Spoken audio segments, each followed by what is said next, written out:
Welcome to Mommy's on a Call, your sacred space to laugh, learn, and feel like a real grown-up human for a hot minute.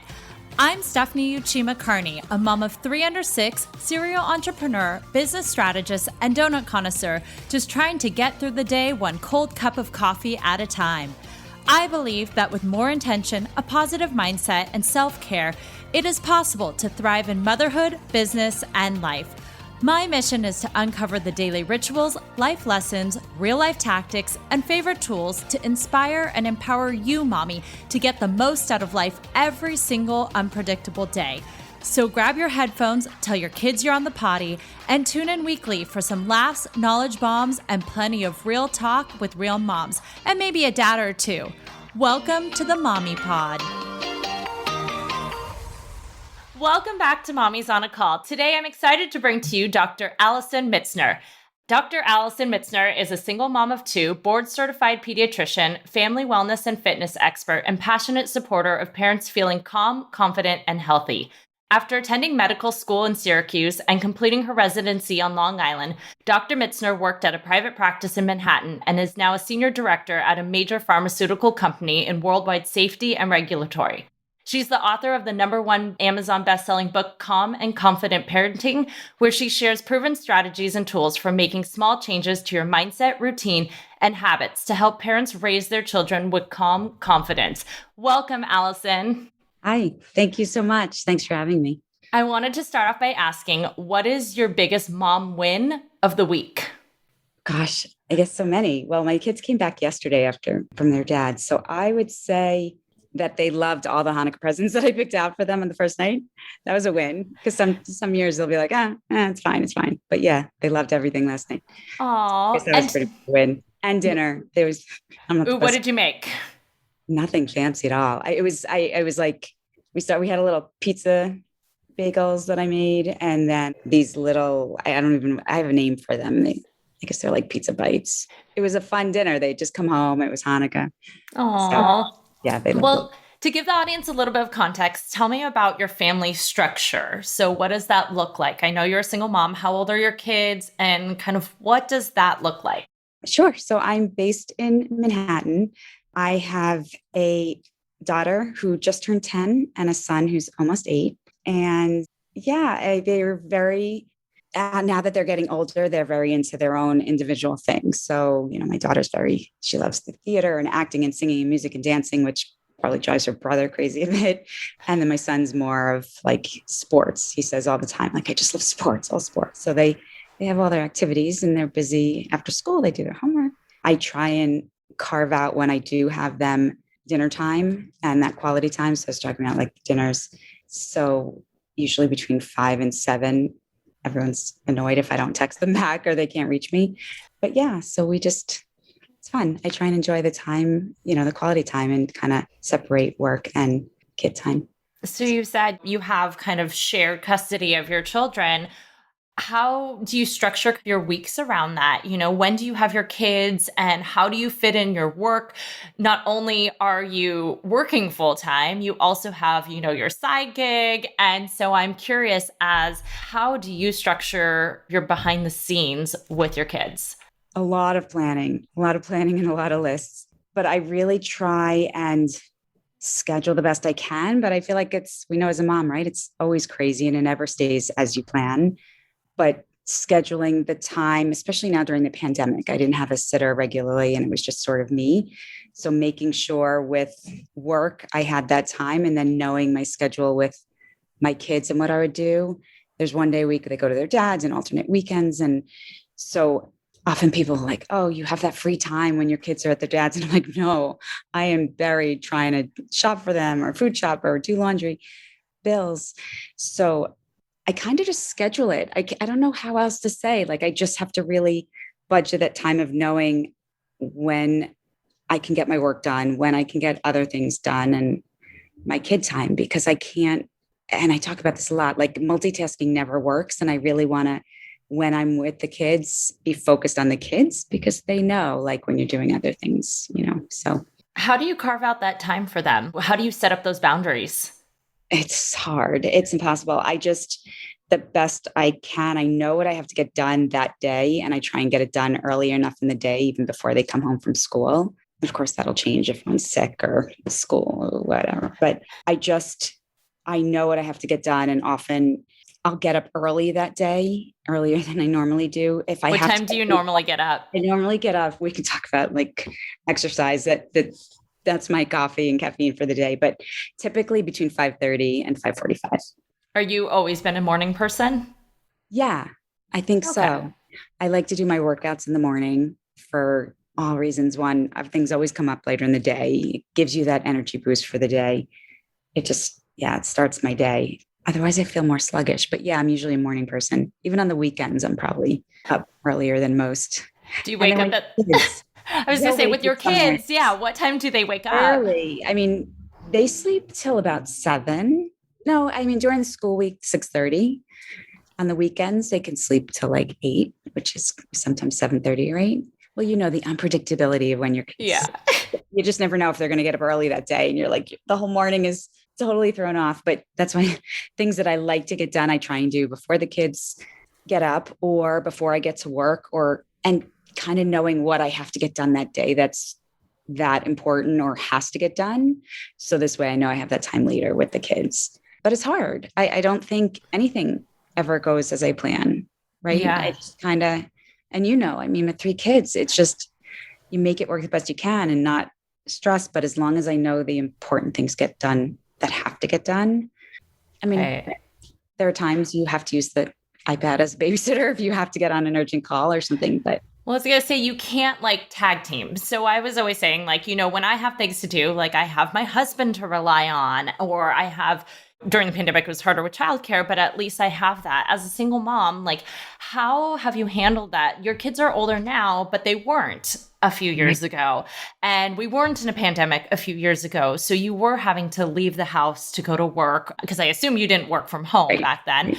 Right. How did that look? Like, how did you do that? It was hard. And when I first moved out, my kids were 2 and 4. So you did need that extra hand. And I had it a little different. Like I always chose to have 2 part-time babysitters over a full-time nanny, because if one was ever out, I would just be lost. Like, what would I do without that help? I had like some close friends that, I mean, I don't even know how to describe how grateful I am for them, because there was one time I broke my hand like months into moving here. And I was like, I need to go to the ER. Can I please bring my kids? Or like juggling even to do laundry and bringing them up and downstairs. Like because you couldn't leave them alone at that age. But there are things that I just had to know. I had to have that outside support to juggle it all, because you don't have someone that you can, and you have to plan well in advance. Some people have a hard time asking for help. Do you, or how did you kind of come to that place to be able to ask for help? I think initially, I mean, the first few months, you just kind of know it was hard, and you have to figure out who's there for you and who's really part of you. You always have the word mom tribe. I hate using that, but it's true. Like who's there for you no matter what, or what you could do for them, and like who you can count on. But I think I learned pretty early on, I couldn't do it myself. Like I need my sleep. I had to take care of me to be that parent that could take care of my kids, and you couldn't do it all. I mean, it's just impossible. And initially just having them with me most of the time and moving in, I knew I needed that extra hand. And I don't have that much family around me close, like in the city, at least at that time either. You just said something interesting. You said, I needed to like focus on me, and that a lot of moms, it's hard for them to get to that point to put themselves in a place where they can like work on themselves, where they can take care of themselves. I hate saying self-care these days because I feel like that's so overdone, but it's also so needed. And so how did you get to that point where, you focus on you, and what do you do for yourself besides, say, working out daily? That's kind of for your own mental and mindset sanity. Mm-hmm. I learned, and this is why I wrote about it early on, and from my own personal experiences and injuries that I had, where I learned all about, like you said, self-care and alternative medicine, all these things that I needed to learn to focus on myself at the time, that at the time I thought it was the worst thing ever. Now I'm grateful for it, because it's changed my life of who I am as a person and those around me and for my kids, because it forces me to see the impact of taking care of yourself first. And I still do that today for my parenting. I would see how if I didn't sleep, when you don't sleep, you're more anxious or you're more impatient or you snap more at your kids or you eat worse. And then if you eat worse, you're more sluggish, and they're all intertwined. So just over the years, in every aspect of my life, I saw how that impacted both positively and negatively. So I just knew if I wasn't getting enough sleep or if I was trying to do it all, or I couldn't be that parent that I wanted to be. I know, like coming out of the pandemic, I'm mentally exhausted, physically exhausted too.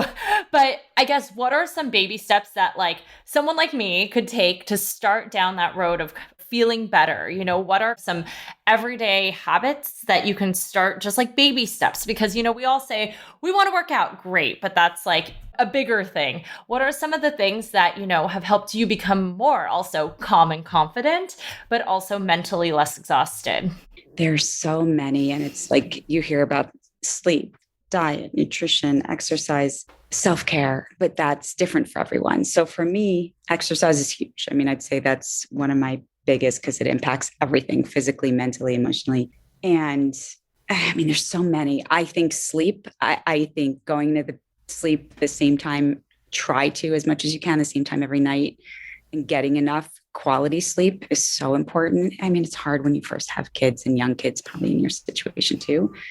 And I'm all for naps now ever since having kids, but ensuring at least good night's sleep, it's such a huge impact on your emotional health as well. So I think that's like so important, where people kind of put that back if they just have so much to do. But I feel like if you get a good night's sleep, well, I know this too, we know that quality sleep, you'll actually get more done the next day, right? You'll feel more rested. And what else?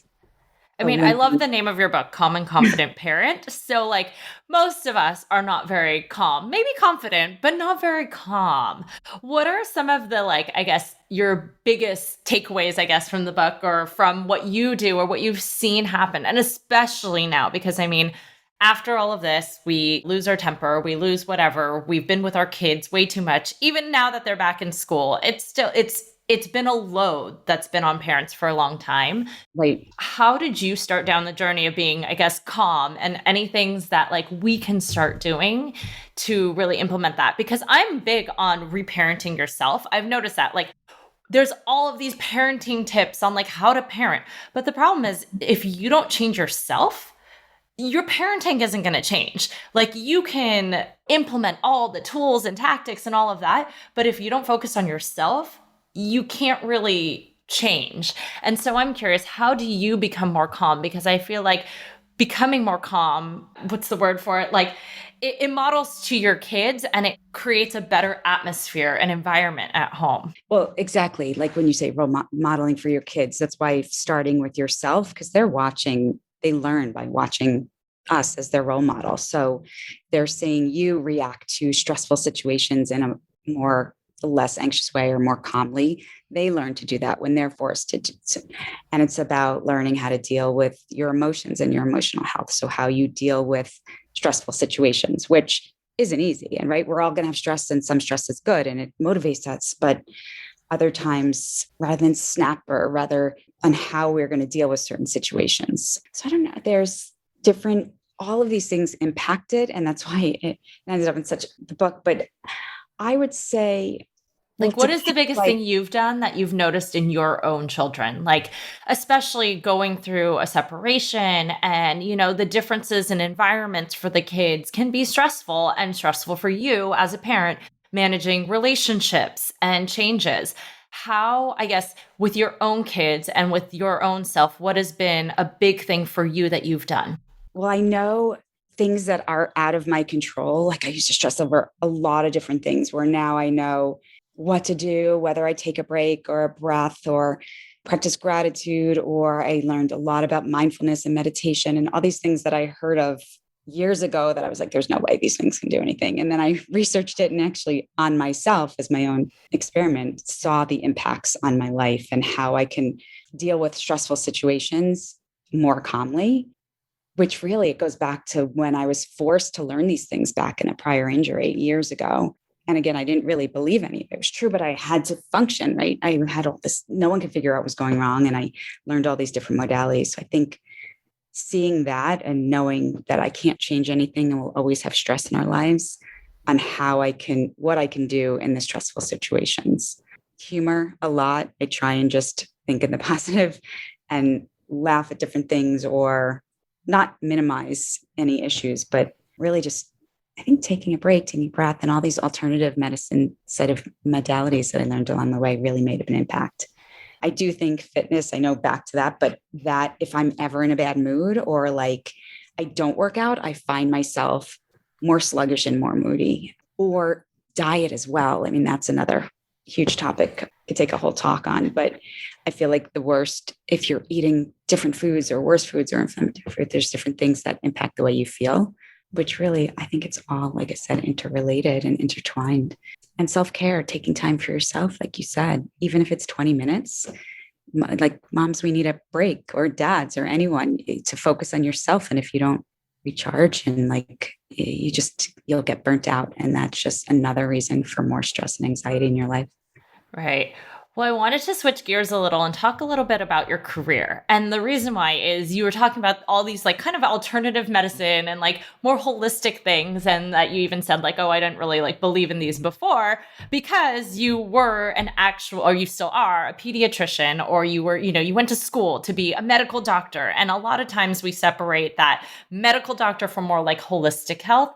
And you didn't stay as a pediatrician, you kind of shifted in your career. And so I wanted to ask, like, first of all, why did you switch gears? But also, when did you have kids throughout the process of all of this? Because I know for a lot of moms out there, having kids ends up changing your career trajectory, whether like they can't work full time anymore, or they realize they're passionate about something else. So for you, why did you switch your career, and when did you have your children in that whole journey?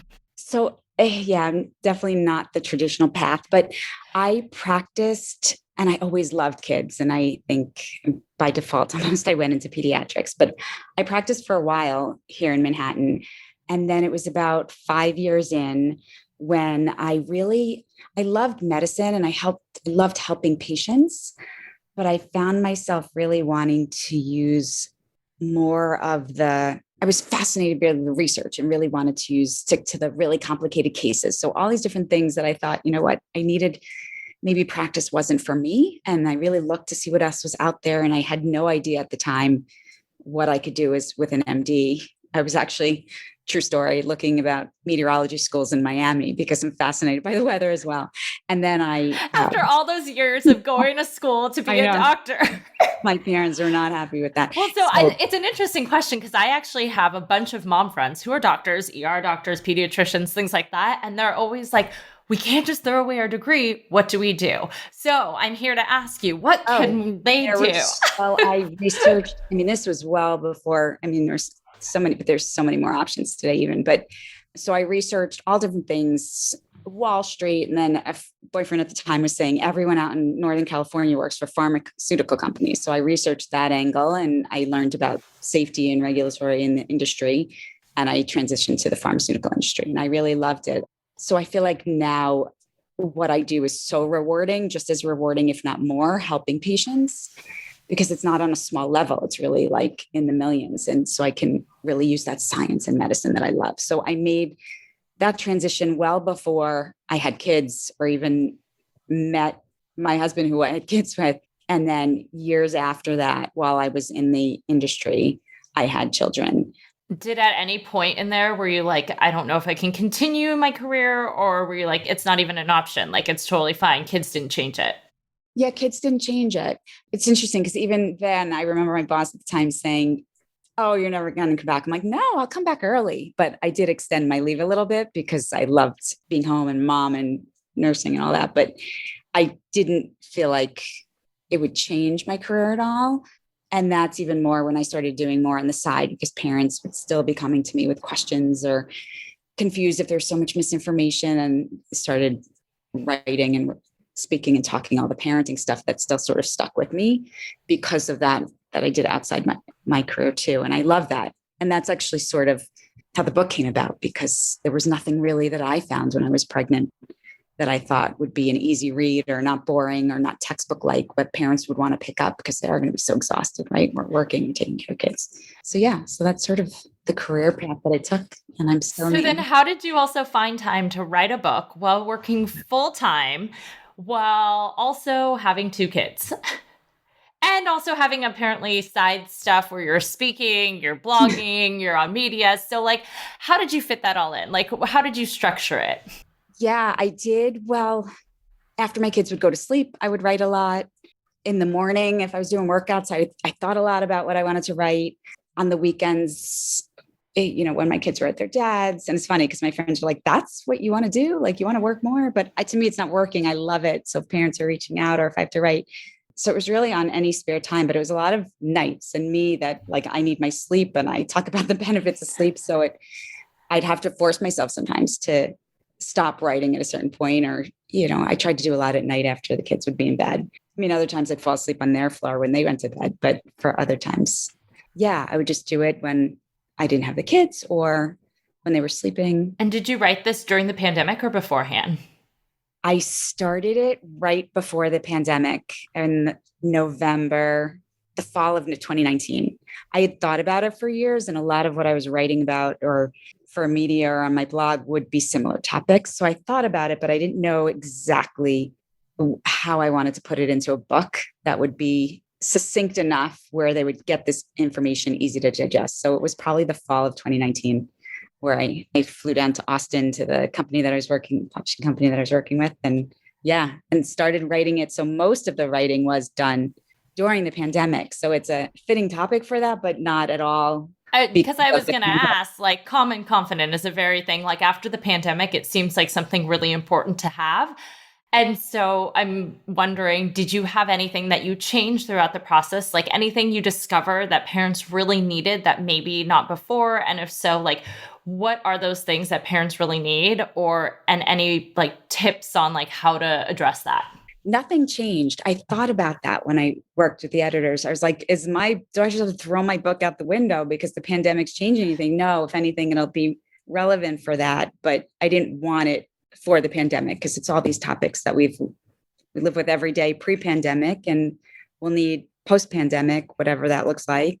But it's a lot of the same topics. I mean, it's self-care, and it's still starting with the parent, which I wanted to really focus on, and that impact on parenting with diet, nutrition, exercise, sleep. I put in things as far as emergencies and what you need to stay calm and confident through emergencies and that sort of parenting, but nothing that I think is super relevant now for parents more than ever, but nothing that I changed because of.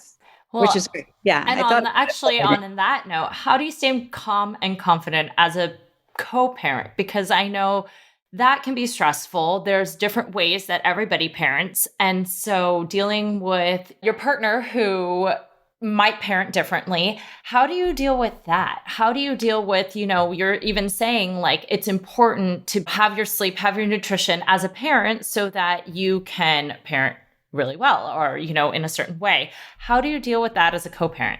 For the impact of the kids, yes. I think what you're saying. Yeah. So it's hard. And there's times I remember when my kids were younger and first moved, like I can only do what I can do when the kids are with me, right? So you can't control what happens at school. You can't control what happens with the other parent. So there were times when my daughter was younger, weight was an issue. Fortunately, it's gotten better now, but I knew what she was eating, like to keep a nutrition diary or keep track. It's not easy because you have to have, right, that trust and communication. And when you have co-parenting and you don't even really speak, how do you do that? So you can only focus what you can do with your kids on your own time. I mean, now as they get older, it's easier, but it's hard. I don't know if I have an answer. I mean, every situation is so different and every scenario would be, but I learned not to stress over what I couldn't control. Like it was hard initially. I think every parent, we like to know what's going on. And if we Yeah, parent differently, especially like when they're bedtimes not differently. when they're Yeah. not with you, because I mean, I've seen unfortunately a lot of COVID casualties of divorces or separations throughout the pandemic, and I've seen that other parents out there, it's stressful. Like some parents don't talk at all. Some parents are great co-parents where they're on the same page and they're doing it for the kids, like and so like how do you manage that without quote communication? How do you manage that consistency and how do you do that with your children to make sure that they come first in all of this despite your differences? I mean, again, it's really just, I can only do what I do, but there is going to be differences. I feel like everyone, bedtimes even, how much are they tired? Are they acting out or having tantrum because they're exhausted or they're overtired? And I don't know what time they went to bed the night before. Again, now at 8 and 10, it's a lot easier than when they were like 3 and 5, because you can get a sense of like, oh yeah, I went to bed at this time or whatever. But Yeah. that's a more simple example. But yeah, the best you can do what you can when you're with the kids. And COVID, it's hard. I mean, I imagine whether you're separated or not, there could be those differences of opinions of you want them home or you want them at school or you don't want them in this activity or you it's a tough situation, I think, for everyone. Fortunately, we're on the same page as far as COVID and vaccine and how to handle the situation as far as masks and all that. So that was very helpful. But yeah, I don't know. It's a tough situation. It's just knowing that you can only control what you can control. That's good to like let go of all of that. And how do you do you teach your kids that at all, or how do you communicate with them about that to like not stress out about that, or if things are really different? Because I know kids don't like change is hard, and so to like go from how did you get them kind of adjusted to being in different environments? They were so young. I think it was in a way better that they were younger and now they're older and understand this is how it is for now. I don't think it's ever easy. I think the reverse, and it took me a while to actually decide that this is what I want to do and end it. But I think it's better for kids to see a parent in a way where they're happy rather than what a marriage shouldn't look like. Right. So the kids are great. I think it's just a matter of for their emotional health. Like everyone's going to be upset I do like to talk about as far as stress and anxiety, but like having kids learn how to express their emotions. And that's another topic that I really like to talk about as far as how to stay calm and decrease your anxiety and is really knowing how to handle your own emotions, because we're all going to have stressful situations come our way. So I try to talk to them at least daily about their emotions or what they're feeling, like really learning how to express it. Because sometimes they'll know now, I got so upset and I'm angry, and the things that we do to help calm them or breathe or talk, but they might not. What do you do with them to like help calm them? Do you like do breath work? Do you do meditation? Do you like, what do you do with them? There's different things like tantrums, you want them. There's nothing that once it starts that you can do to stop it. You have to let them have their not engage is the best way to deal with that. But other times when they're getting upset, not to get upset with them, but to try and have them take a breath. There's different great apps that help adults too, to help calm at that point in time. And really, sometimes the hardest part is knowing why they were getting upset, but not to think about that at that point in time while they're that excited, because they're not going to hear you or really listen to why. But later on, try and understand why and what they can do in that situation. Some have, something that they can get upset with or hold or squeeze, or there's just different ways that I do it. Sometimes I'll add, again, the humor, not at all of what they're getting upset about because you don't want to minimize, their feelings, and know that you think that, and you understand that their feelings are real, but it's a matter of how, like, to kind of lighten up the situation, which I find really helps, because then like they forget about something else that might have been really upsetting in that. Yeah. But for parents, it's important because there's so many little small things that we might not think are a big deal, which to kids might be a big deal, and stress them or get them upset. But I think learning about how to handle their emotions is the best way. And now you're almost entering the teenage years, a few years away, but I feel like it's a whole now. different Oh my God. season of motherhood in that sense. It is. Well, your kids are how old? You've 1, an 3, old and one. 6. Oh, so 6. Yeah. Now you have a ways to go. But well, maybe not. Because 10, she seems like she's a teenager. But yeah, that's a whole nother. My 3-year-old, we say, is a 3-nature because she acts like it.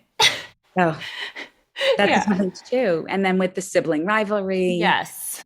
And It's so, hard to stay a calm parent with the sibling rivalry. It yes. really is. It's hard to there's so many times I just walk away. I walk away. I was like, Mommy needs a breath. Mommy needs a minute by herself because I am going to scream. That's perfect. And don't you find I have to do that sometimes? That's actually the greatest thing to do.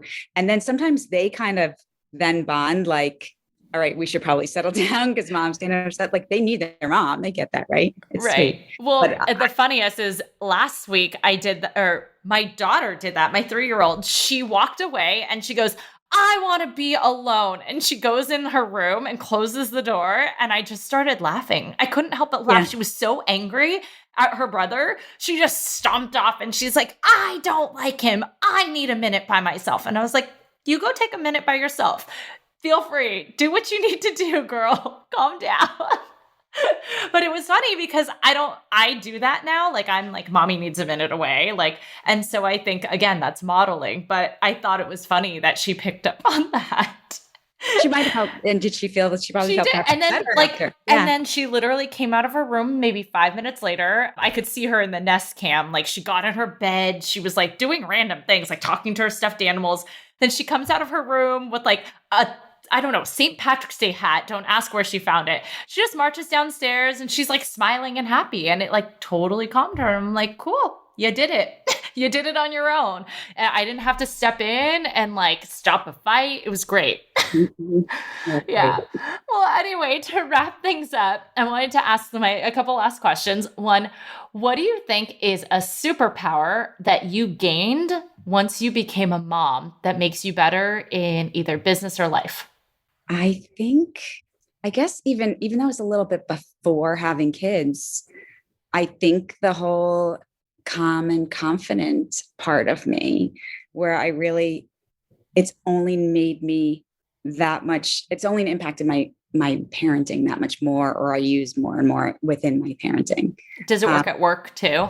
So yeah, I think it's overall like, and some others, I think of it because I've been told like, that's your superpower. I think if I have one, but like how to actually throughout work, because work can get stressful or life can get stressful. And everyone's always saying I'm stressed, but like, we're all going to have stress and life is always crazy.